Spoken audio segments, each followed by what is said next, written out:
Hey guys, Adzi here with day 19. I want to stick with favorite media and stuff for today's video. I've got a few more serious videos to come. I mean, we've only got 11 days left. In 2 days, I will be filming the sibling Q&A. I've decided to do a sibling Q&A. I'm looking very much forward to hilariously watching my sister get all of this wrong. And my nephew will be filming that video for me.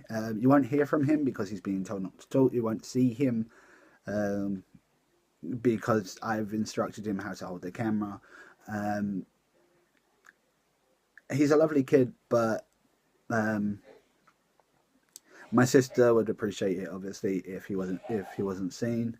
Or I mean, he could be heard laughing, but if we can avoid him being seen, we will. So we've decided that he's going to be our cameraman instead to prevent crossovers and stuff like that. But yeah, sticking with the idea of favorite media. I did a video near the start of this one of three films that I like that people don't believe I like or don't recognize that I like. I want to stick with the idea of films, but something a little bit different, which is three films that I'm a huge fan of that very few people seem to have ever heard about. Now, this could be not heard about because it's a different nation. This could be not heard about because of the fact that the people aren't haven't heard of this genre very much, or it can just be that you know I have a lot of very niche kind of likes, and I have a lot of very kind of niche windows. So it could be that they just haven't heard from it. They haven't heard about it because of the fact of they've never experienced it's not mainstream enough. It's kind of niche. It's kind of off mainstream, and that could be a reason why they've never heard of it. I use the phrase off mainstream quite a fair bit now. I don't know why. I just do. These aren't in order. These aren't whatever. But these are five films that I love that no one else has seen. That very few people have ever heard of. Like I said, these aren't in particular order. Number one is Elephant. It was directed. I think it was 2000. Well, I was in college, so I think it's 2004, 2005, and it's directed by the amazing Gus Van Sant. Uh, um, he's a brilliant he's a brilliant producer. He's a brilliant filmmaker, and he's very good at taking real events and basically shaking them up and giving you a fresher, a kind of more pizzazzy environment to them. For example, Elephant works very much like a dramatization of the second deadliest mass shooting in American history, the Columbine massacre. He gets there are some details that he's very, very good at picking up on. There are some details he picks up on that a lot of people didn't. He uses some information that a lot of people didn't use or didn't link to until much later. It's a very well kept, very well done kind of production. Um, it's very solid. It's a great story, and it is one of my favorite films. Not even just one of my favorite niche or my favorite stuff in the corner films. This is actually just straight up one of my favorite films. Full stop. Film number two is Akira. Now, a lot of people are going to call me out and be like, but Akira's mainstream. It's really not if you look at it. Akira is very off mainstream. It's very, because it's done by that manga, like the manga corporation. It's very dystopian, very neo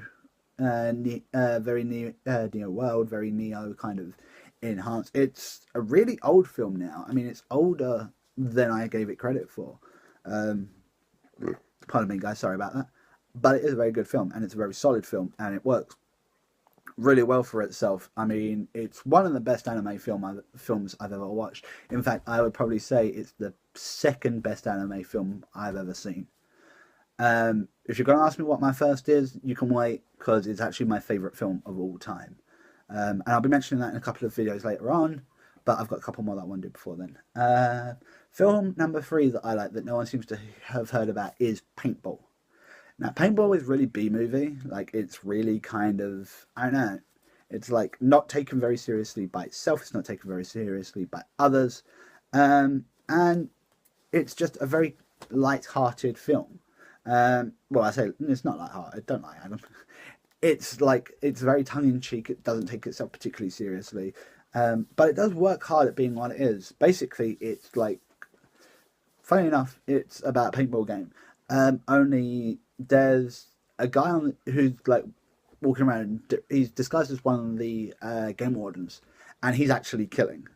Um, I'm not going to give too much away other than that, because I feel if I do, I'm going to ruin it for people.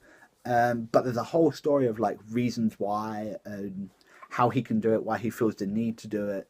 But it's definitely worth a look. I mean, all of these films are great. And I really suggest that you guys check them out, because they are really good films, and they're really kind of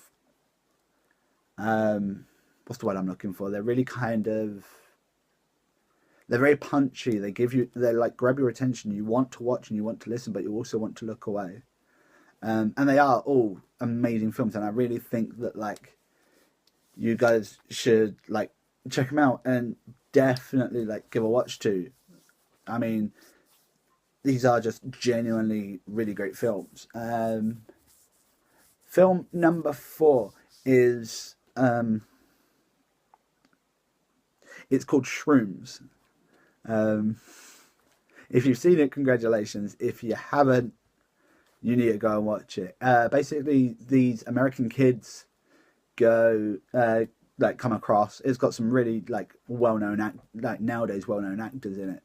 And these American kids come across, and they and like they come across to they come across to Ireland, and like they stay with an Irish friend, and these guys go camping for the week, and they start taking magic mushrooms, and it gets really weird. And it gets really weird, and obviously because they have such a like shrooms is like magic mushrooms have an amazing effect on have amazing and very varied effects on a lot of people.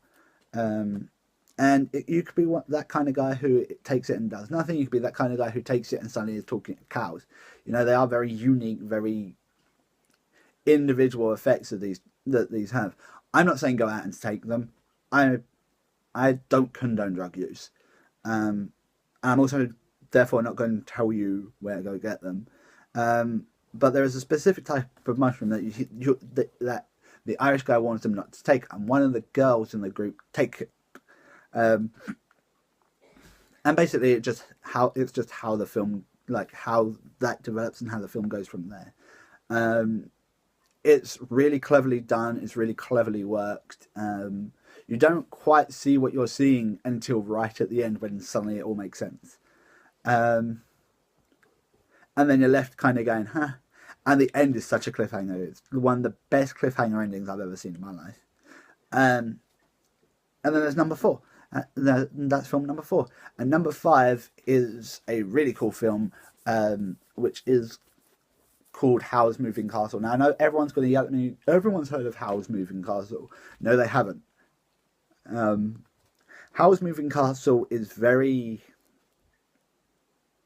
it's really well done. It is one of the Studio Ghibli films, so naturally I'm about to have every weeaboo rip me at shit because of the fact of you have to forgive me, my voice. I've been shouting a lot tonight. There's been a lot of celebration. There's been a lot of like talking and stuff, and so my voice is cracked. But it's a real good fit. Like it's a really intelligent film, and if you actually watching it the first 2 or 3 times, you do get distracted by cutesy wootsy, the fluffy stuff. But you come back to it the 4th time, and it's the 4th time where you actually start watching it, and you discover that it's a real dark, kind of serious tale. It's really well written. It's really well produced. It's beautifully drawn. Still not my favourite. This is kind of like more like my 5th favourite anime film, which makes it like my 20th favourite film of all time. Because I watch a lot of anime films. And a lot of manga-based films and stuff like that.